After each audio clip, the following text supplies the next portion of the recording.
अस्सलाम वालेकुम प्यारे बच्चों, क्या हाल है? सब खैरियत से हैं? That's good. अच्छा, आज के हमारे लेक्चर में यूनिट्स और डायमेंशंस के क्वेश्चन करने हैं हमने। यूनिट्स और डायमेंशन का कंप्लीट लेक्चर आपको ऑलरेडी मैं डिलीवर कर चुका हूं। आप इन क्वेश्चंस को करने से पहले वो लेक्चर सारे का सारा एक दफा सुने, उसको समझें। उसका लिंक साथ में शेयर कर दूंगा और उसके बाद हम एमसीक्यूज करेंगे। सबसे पहले एमसीक्यू देखो भाई, बेसिक एमसीक्यू से शुरू किया हमने। कन्वर्ट करें 90 kilometre per hour into metre per second. 90 kilometre per hour into conversion बड़ी इंपॉर्टेंट है। क्वेश्चंस के अंदर इन्होंने यूज होना है, इसलिए आपको इसकी प्रैक्टिस करनी है। अच्छा, किलोमीटर पर आवर को मीटर पर सेकंड या मीटर पर सेकंड को किलोमीटर पर आवर में कन्वर्ट करना बिल्कुल मुश्किल नहीं होगा, क्योंकि ऑलरेडी मैंने आपको शॉर्टकट बताया जिसमें एक मैजिक नंबर बताया। वो मैजिक नंबर कौन सा है? 5/18। 5/18 उससे सारे मसले हल। अच्छा सर, क्या है, कैसे करेंगे?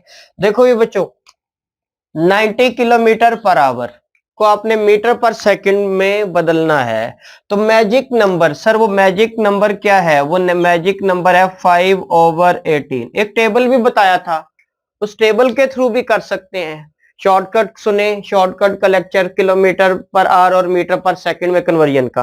5/18 आप इसे 90 से मल्टीप्लाई कर दें, तो ये लीजिए, ये 90 से मैंने मल्टीप्लाई कर दिया। अब इसको कट कीजिए। अब 18 1 टाइम्स और 18 5 टाइम्स, रिजल्ट क्या बनेगा? 5 × 5 और ये 25 मीटर पर सेकेंड। देखिए भाई, हो गया ना विद इन नो टाइम, ये 25 मीटर पर सेकंड। तो इसकी राइट ऑप्शन ये चार्ली बन जाएगी। तो 5/18 मल्टीप्लाई करेंगे कब? जब किलोमीटर पर आवर को मीटर पर सेकंड में करना है। अगर इसका अपोजिट करना हो, अपोजिट करना है, तो फिर हमारा मैजिक नंबर क्या बन जाएगा? फिर वो बन जाएगा 18/5। ठीक है, याद रहे, अगर किलोमीटर पर आवर को मीटर पर सेकंड में करना है तो 5/18, और अगर मीटर पर सेकंड को किलोमीटर पर आवर में करना है तो 18/5। अब आप यूनिट्स में कन्वर्जन, सिस्टम ऑफ यूनिट्स में कन्वर्जन का क्वेश्चन भी आ जाता है, तो वो क्या करेंगे? देखें, ये डेंसिटी है और रो है ना, डेंसिटी है 2 ग्राम पर क्यूबिक सेंटीमीटर। आपने इसको एम के एस में लेके जाना है। एम के एस भाई पहले तो पता होना चाहिए एम के एस। आप ऑलरेडी जो लेक्चर लिया है यूनिट्स और डायमेंशन का, उसके अंदर एम के एस को मैंने डिटेल से एक्सप्लेन किया। एम क्या है? मीटर। के क्या है? किलोग्राम। एस क्या है? सेकंड। तो एम है मीटर, सर सेंटीमीटर की जगह मीटर होना चाहिए। ठीक हो गया। के क्या है? किलोग्राम, सर ग्राम की जगह किलोग्राम होना चाहिए। तो काम ही आसान है, ग्राम को किलोग्राम में बदल देंगे, सेंटीमीटर को मीटर में बदल देंगे और हमारी कन्वर्जन ऑटोमेटिकली हो जाएगी। लीजिए जी, कन्वर्जन शुरू करते हैं। आप, ये 2 है और ये आपके पास आ गया ग्राम।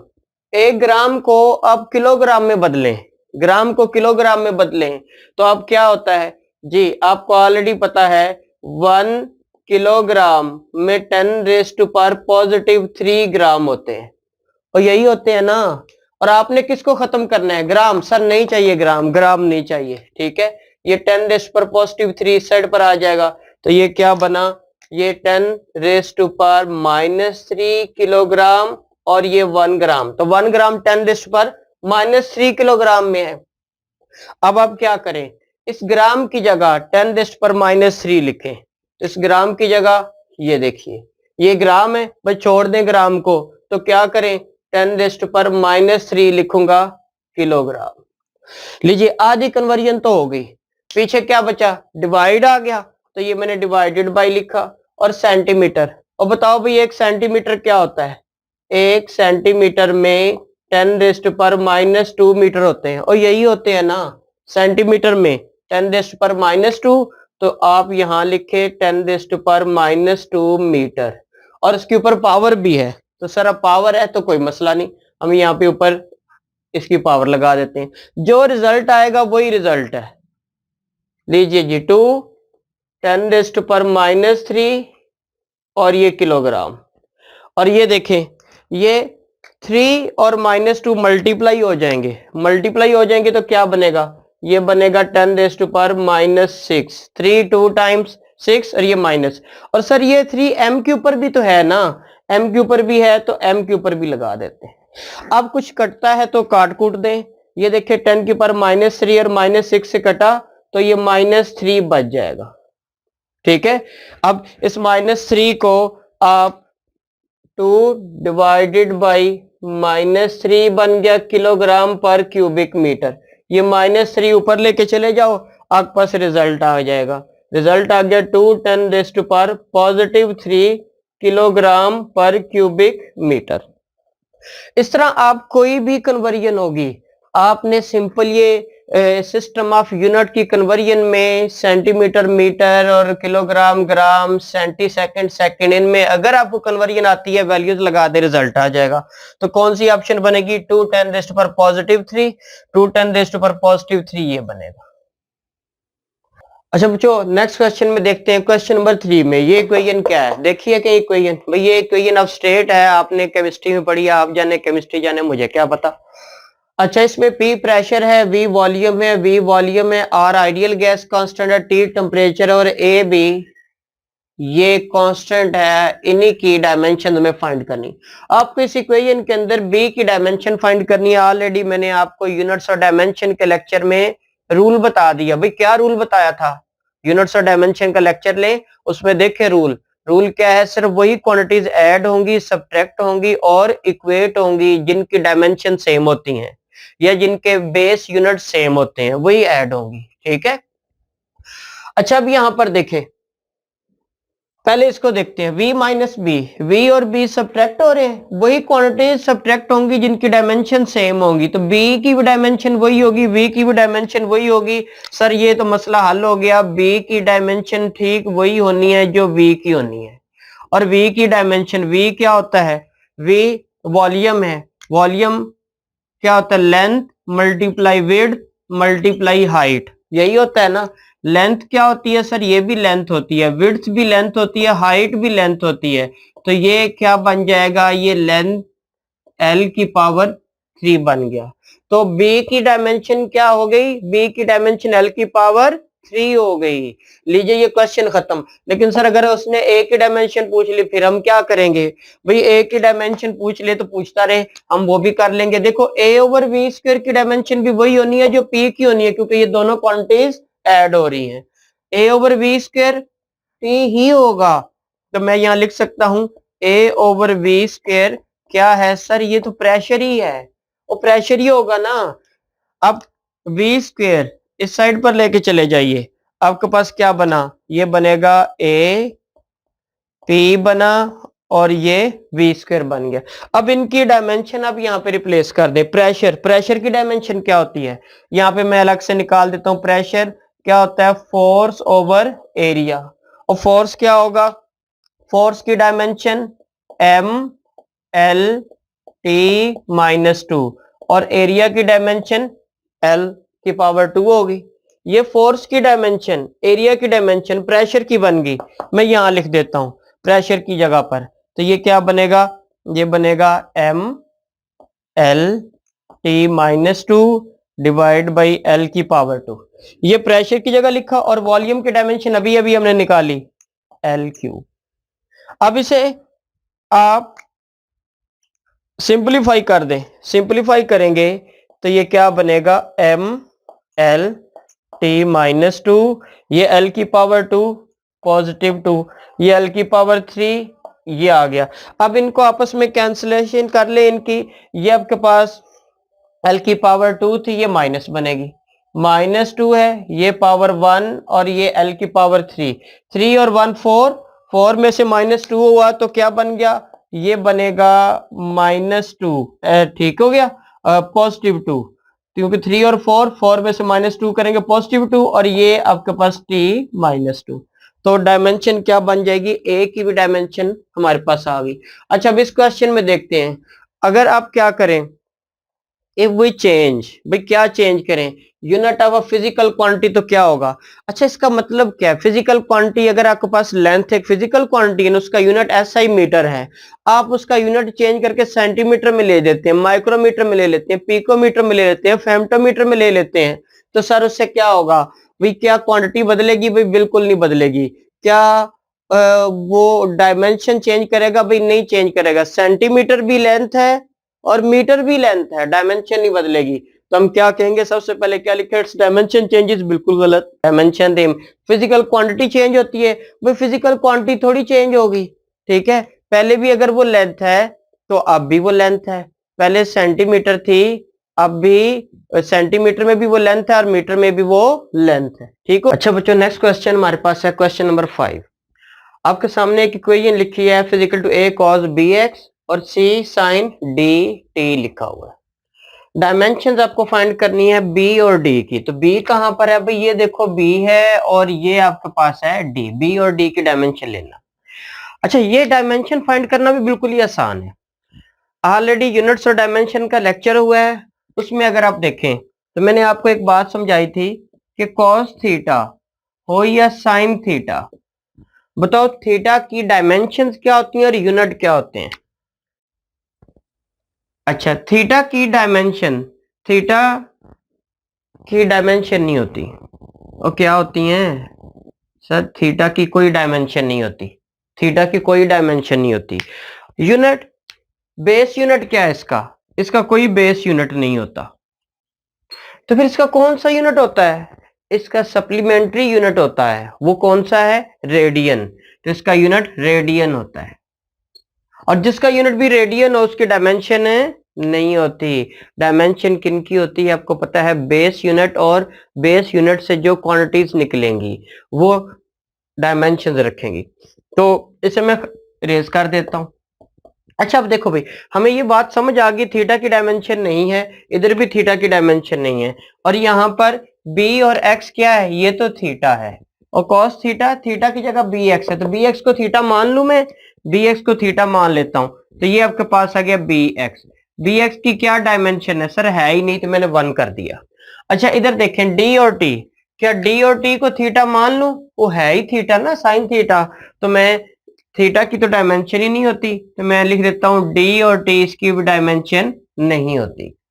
अच्छा डायमेंशन नहीं होती तो अब आपको x मल्टीप्लाई इस साइड पर डिवाइड हो जाएगा, ये t भी मल्टीप्लाई उधर जाके डिवाइड हो गया। आपके पास रिजल्ट क्या आ गया? b, और ये बन जाएगा 1 डिवाइडेड बाई x, और ये आ गया क्या? d क्या आ गया? 1 डिवाइडेड बाई t आ गया, और ठीक हो गया। अब यहां से बड़ी आसानी से इसके यूनिट्स आ सकते हैं और डायमेंशन भी आ सकती हैं। देखो भाई x क्या है? x तो डिस्टेंस होता है। सर डिस्टेंस की डायमेंशन लेंथ की होती है। 1 1 ही आ गया, ये आपके पास 1, तो ये आ गया l की पावर -1। तो b की डायमेंशन l की पावर -1, और d की डायमेंशन क्या होगी? t की डायमेंशन t है, और ये 1, ये ऊपर जाके क्या बन गया? और बोल दो, कुछ बोला भी करो, t -1 आ गया। ले जी, b की डायमेंशन l-1, t की डायमेंशन m लो। अब भी कोई मुश्किल है? अब आपने सिर्फ क्या करना है? b और d की डायमेंशन, b की डायमेंशन और d की डायमेंशन को रेशियो ले लेते हैं। तो b की डायमेंशन क्या है? b की डायमेंशन है l की पावर -1, और d की डायमेंशन है t की पावर -1। और ये बात समझ आ गई है? अच्छा जी, अब आपके पास इन दोनों की डायमेंशन फाइंड कर ली। ये देखो भाई, ये -t है, इसको ऊपर ले जाएं पॉजिटिव हो जाएगा।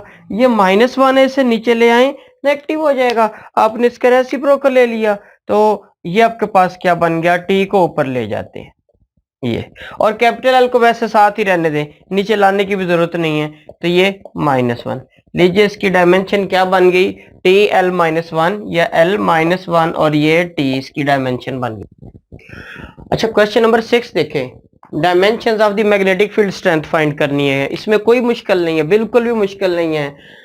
अच्छा, dimension of the magnetic field strength formula है F is equal to I L और B। करंट और लेंथ इस साइड पर ले आए, F I और L, ये आपके पास B आ गया। अब फोर्स की डायमेंशन देखो भाई, फोर्स की डायमेंशन क्या होती है? ML-T-2।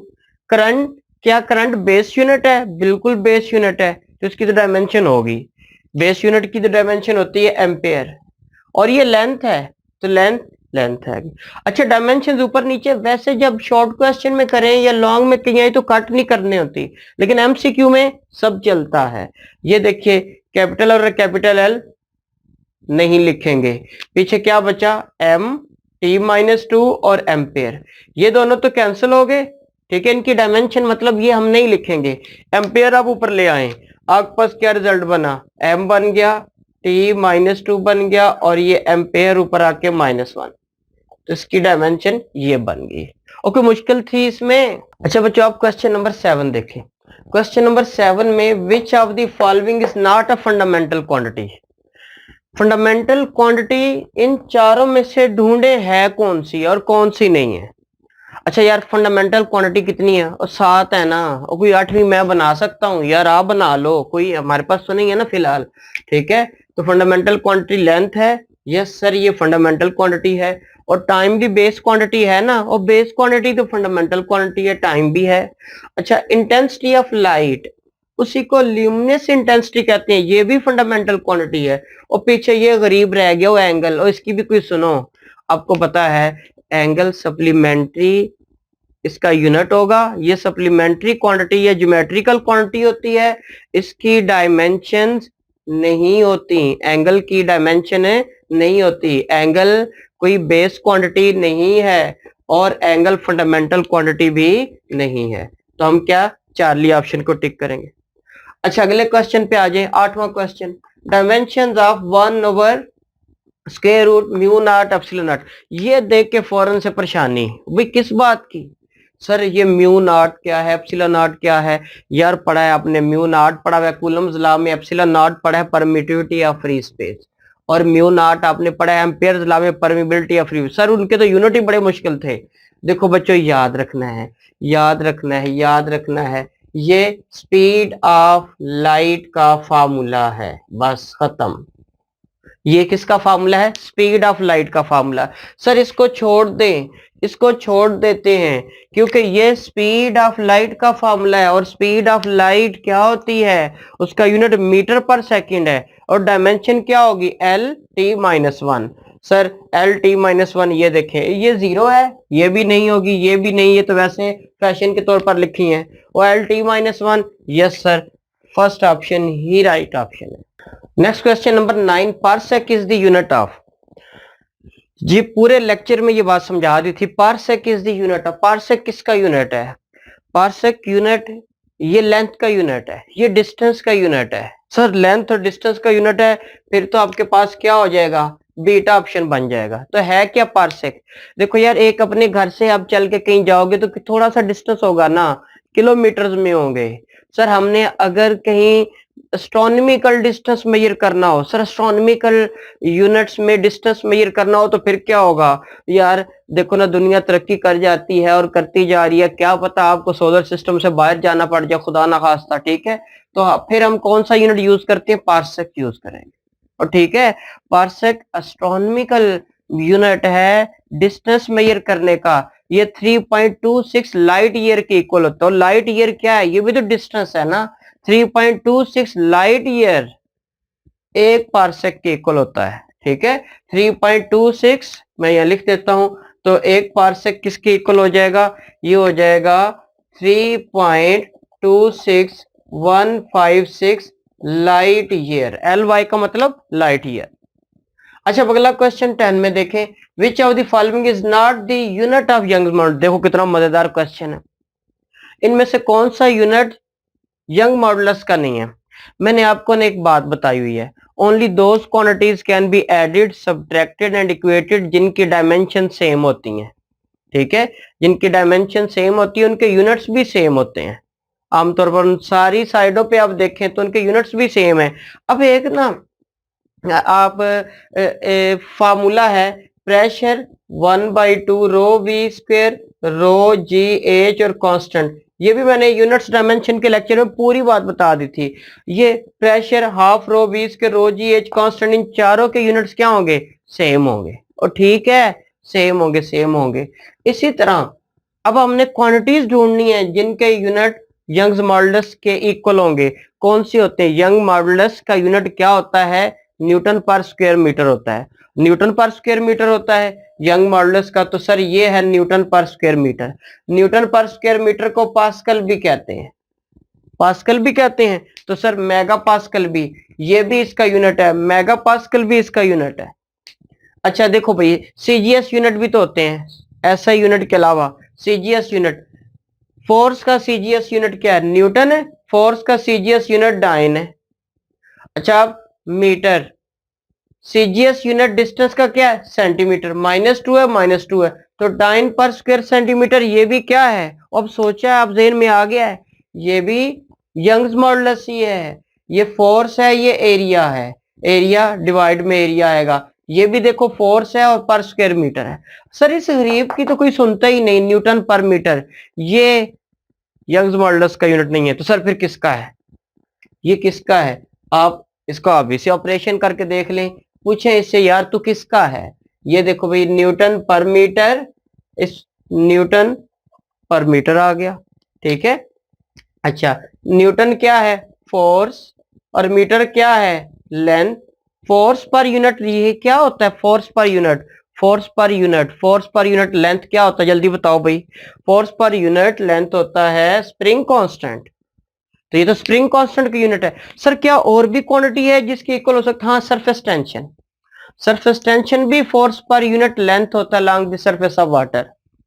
तो सरफेस टेंशन का भी ये यूनिट है, स्प्रिंग कांस्टेंट का भी ये यूनिट है। तो न्यूटन पर मीटर यंग्स मॉडुलस का तो यूनिट नहीं है, इतना मुझे पता चल गया, ठीक है। तो ये स्प्रिंग कांस्टेंट का और सरफेस टेंशन का यूनिट है, बाकी सारे के सारे यंग्स मॉडुलस के यूनिट है। क्वेश्चन नंबर 11 में, which of the following has the same units? Unit same आप इन सब में देखें, लाइट ईयर भी डिस्टेंस है और वेव लेंथ भी वेव लेंथ है, लेंथ है, डिस्टेंस है। इन दोनों के यूनिट सेम हो सकते हैं। आगे एनर्जी और यंग्स मॉडुलस, एनर्जी का यूनिट जॉल है और यंग्स मॉडुलस की यूनिट पास्कल है, ये दोनों आपस में इक्वल नहीं है। मोमेंटम और फोर्स, फोर्स का यूनिट न्यूटन है, मोमेंटम का यूनिट क्या हो सकता है? मोमेंटम का यूनिट फोर्स के इक्वल नहीं है, न्यूटन सेकंड इसका मोमेंटम का यूनिट होता है। उसके बाद फोर्स और प्रेशर, फोर्स का यूनिट न्यूटन है, प्रेशर का यूनिट न्यूटन पर स्क्वायर मीटर। तो राइट ऑप्शन क्या बननी है? सिर्फ और सिर्फ अल्फा ही बनेगी। 12 क्वेश्चन में यूनिट ऑफ दिस, ये थोड़ा सा टिपिकल क्वेश्चन है, स्क्वायर रूट 2h ओवर जी। जबकि यहाँ पे एक और बात उसने बताई है, कहता है h और g has their usual meaning. Sir ये क्या बात हुई है? यूजुअल मीनिंग कौन से होते हैं? यार वो मीनिंग जो आमतौर पर हम लेते हैं वो यूजुअल मीनिंग होते हैं। सर आमतौर पर h क्या होता है? हाइट, और g क्या होता है? एक्सेलरेशन। तो यही यूजुअल मीनिंग हो गए। ये एक्सेलरेशन है, ऊपर डिस्टेंस है, लेंथ है, हाइट है। अब आप बताएं इसके क्या यूनिट हो सकते हैं? अब सोचें सोचें कोई ऐसा फार्मूला जो इससे मिलता जुलता हो। हाँ मुझे याद आ गया। सर क्या फार्मूला है? T is equal to 2 pi square root L over G. देखो बताओ भाई, 2 पाई के यूनिट क्या है ही नहीं, तो लेंथ ओवर जी और स्क्वायर रूट लें तो ये तो टाइम होता है। तो सर हाइट भी तो लेंथ ही है ना, ये भी डिस्टेंस ही होगा ओवर जी, और ये स्क्वायर रूट। सर ये 2 लिखा है, 2 का तो कोई यूनिट नहीं होता, कोई डायमेंशन नहीं होती, तो 2 को तो छोड़े, है या नहीं एक ही बात है। तो square root H over G फिर क्या बना? Sir square root H over G ये टाइम बना। एच यहाँ पे लेंथ, जी और स्क्वायर रूट, हाइट और लेंथ दोनों ही डिस्टेंस है, ये जी और स्क्वायर रूट, तो टाइम आ गया। तो राइट ऑप्शन इसकी बीटा बन जाएगी। अच्छा बच्चों क्वेश्चन नंबर 13 पे पहुंच गए हम। If P is the momentum and M is the mass, then units of the P square over 2m are। P square over 2m के unit pressure, energy, young stress. जरा सोचें, थोड़ा सा अब ये मुश्किल है, सोचे ना, सोचने से तो सारे मसले हल होंगे ना, ऐसे थोड़ी हो जाने हैं। हाँ भाई। अच्छा सर फिर P स्क्वायर ओवर 2m क्या? इन सब में प्रेशर है, यंग्स मॉडुलस है, स्ट्रेस। अभी एक बात तो बड़ी मजे की है, क्या सर? प्रेशर का भी वही यूनिट है, यंग्स मॉडुलस का भी यूनिट है, स्ट्रेस का भी वही यूनिट है, ठीक है ना। अच्छा P square over 2m pressure के अगर इक्वल होता है तो इसके इक्वल भी होता है, तो इसके इक्वल भी होता है, और कोई ऐसी ऑप्शन नहीं है जिसमें A और ये C और ये D ये सारे के सारे आए, ये तो ऑप्शन ही नहीं है, क्योंकि अगर ये आंसर होगा तो ये भी दोनों होंगे। सर कोई ऑप्शन ऐसी नहीं है जिसमें अल्फा चार्ली डेल्टा इकट्ठे हों। तो पहले ही हमें पता चल गया सर ये तीनों नहीं हो सकती, इसकी ऑप्शन एनर्जी की होगी। सर एनर्जी की कैसी होगी? ये बड़ा इंपॉर्टेंट फार्मूला है, आगे जाके आप करेंगे। अच्छा, अब P square over 2m energy का फार्मूला कैसे है मैं यहाँ पे प्रूव कर देता हूँ। काइनेटिक एनर्जी, ये देखेंगे, और ये भी तो एनर्जी है ना, हाफ m और v स्क्वायर। आप ना m को मल्टीप्लाई और डिवाइड कर दें, तो मैं m को मल्टीप्लाई करता हूं और डिवाइड कर देता हूं, ये m और ये v स्क्वायर। अब m को मल्टीप्लाई किया, ये m को मल्टीप्लाई किया और ये m को डिवाइड किया। अब देखो भाई, वो m और m मिलके m स्क्वायर बन गए, तो अब आ गया m square v square divided by 2m। अब सोचो भाई, ये क्या, m और v स्क्वायर ये क्या होते हैं? ये तो मोमेंटम होता है, और ये दोनों पे जो 2 था p पर आ गया डिवाइडेड बाई 2m, तो p स्क्वायर 2m क्या बन गया? ये तो एनर्जी बन गया, काइनेटिक एनर्जी बन गया। तो ये तो एनर्जी होना चाहिए और है भी एनर्जी की इक्वल। 14 क्वेश्चन भी कोई इससे मिलता जुलता ही है। Units of b square over mu naught are the same. अच्छा, अपना फार्मूला से यूनिट निकालने का तरीकाकार सीखें। फार्मूला से यूनिट निकालना आसान है पेपर में, अगर फार्मूलाज आपको आते होंगे। कहाँ आप यूनिट्स निकालते फिरेंगे?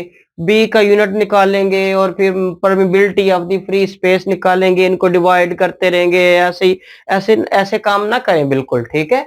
अच्छा, अब ये फार्मूला क्या है ये आपने सोचना है। B square over mu naught कहाँ पे पढ़ा है फार्मूला? ये फार्मूला आपने पढ़ा है इलेक्ट्रोमैग्नेटिक इंडक्शन में, energy stored in an inductor का सबसे आखिरी स्टेप यही था। सर ये क्या है? एनर्जी डेंसिटी है। और यार देख लो ना फार्मूला, ये क्या है? एनर्जी डेंसिटी है। इलेक्ट्रोमैग्नेटिक इंडक्शन में energy stored in the inductor के आर्टिकल में B square mu naught. Sir ये एनर्जी डेंसिटी है।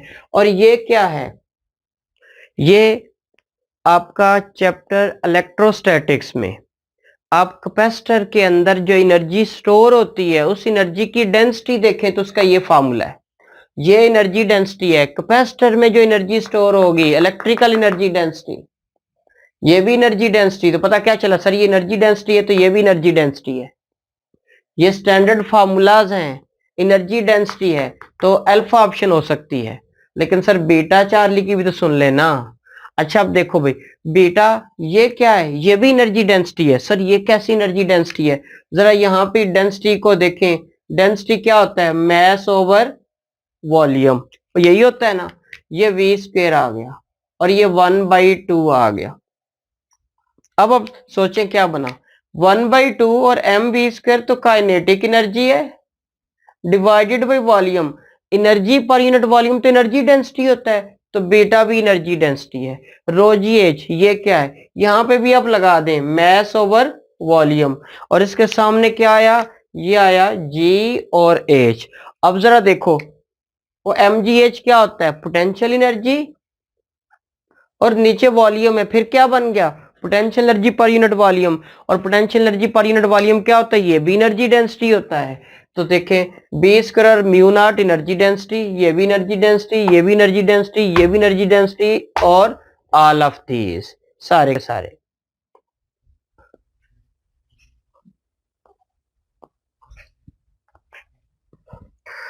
Next question 15। ये दोनों क्वेश्चन पास्ट पेपर के क्वेश्चन आपके। Square root g lambda has the units of, इसके कैसे यूनिट है? अब आप फौरन सोच में पड़ गए, सर हमने ये फार्मूला आज तक नहीं पढ़ा। सच कह रहे हैं नहीं पढ़ा? और नहीं पढ़ा आपने तो कोई बात नहीं यार, रिजेम्बलेंस देखा करें। मैंने कहा फार्मूला से यूनिट निकालें, जल्दी सोल्व होगा काम। स्क्वायर रूट जी लैम्डा छोड़ दे, नहीं आता तो इस जैसा कोई फार्मूला ढूंढ के लाएं। इस जैसा फार्मूला क्या है? इस जैसा formula v is equal to क्या था? 2gh। कहीं ये फार्मूला पढ़ाओ आपने, स्क्वायर रूट 2gh का फार्मूला पढ़ा है? देखो भी बच्चों, 2 का कोई यूनिट नहीं होता, g एक्सेलरेशन है, ग्रेविटेशन एक्सेलरेशन, और h क्या है? ये डिस्टेंस है, लेंथ है। अच्छा, अब यहाँ पे भी देखें g और ये भी g, ये h लेंथ है, और यहाँ पे लैम्डा क्या है? सर लैम्डा भी तो लेंथ ही है, पर किसकी? वेवलेंथ। तो sir square root g lambda बिल्कुल क्लोजली रिजेम्बलेंस रखता है किसके, स्क्वायर रूट 2gh के, और स्क्वायर रूट 2gh तो स्पीड है। पता क्या चला, स्क्वायर रूट जी लैम्डा इसके यूनिट वही होंगे जो स्पीड के यूनिट होंगे। तो सर इसके स्पीड के यूनिट होंगे तो हम इसको चार्ली ऑप्शन टिक करेंगे। देखा हमें, अदरवाइज हमें निकालना मुश्किल हो जाना था, इन सब के भी यूनिट निकालने थे, इनके भी निकालने थे। फार्मूला आता है, रिजेम्बलेंस देखेंगे, कांस्टेंट उसमें से निकाल देंगे और इक्वेट करके रिजल्ट निकाल दिया। अब ये क्वेश्चन भी ऐसे ही है, m over k square root, इसके यूनिट किसके इक्वल होंगे। अब एक तरीका क्या है, m का यूनिट लूं मैं किलोग्राम, k का यूनिट लूं, पर k क्या है यार, k क्या है, k क्या है, k हाँ स्प्रिंग कांस्टेंट है k। तो सर k स्प्रिंग कांस्टेंट है, k क्या होता है, f ओवर x होता है, न्यूटन पर मीटर के इक्वल होता है, और इसके यूनिट्स वही होते हैं जो सरफेस टेंशन के होते हैं, ठीक है। अच्छा m ओवर k, अब स्क्वायर रूट 1/2, कोई फार्मूला ढूंढे जो इससे रिजेंबल करता हो, रिजेंबलेंस रखता है। मुझे एक फार्मूला याद आ रहा है, सिंपल हार्मोनिक मोशन में चैप्टर नंबर 7 था हमारा, उसमें आपने पढ़ा, क्या पढ़ा था, फार्मूला मैं लिखता हूं यहाँ पे, देखो भी गौर से देखो और याद करो। आपको भी आता है कि याद नहीं, t is equal to 2 pi square root m over k. हाँ सर अब याद आया, देख के वो आया ना आपको भी, t is equal to 2 pi square root m over k. Sir 2 pi का तो यूनिट ही नहीं है, दफा करो इन, छोड़ दियो यार, सानू की लगे। अच्छा m ओवर के और स्क्वायर रूट, और ये भी क्या, m ओवर के और square root. Sir m over k square root, m over k square root तो टाइम पीरियड है, तो टाइम पीरियड टाइम होता है ना, तो इनमें से देख लें कहीं भी टाइम या टाइम पीरियड का जिक्र है। यस सर टाइम पीरियड है, बीटा ऑप्शन, तो beta is the right option.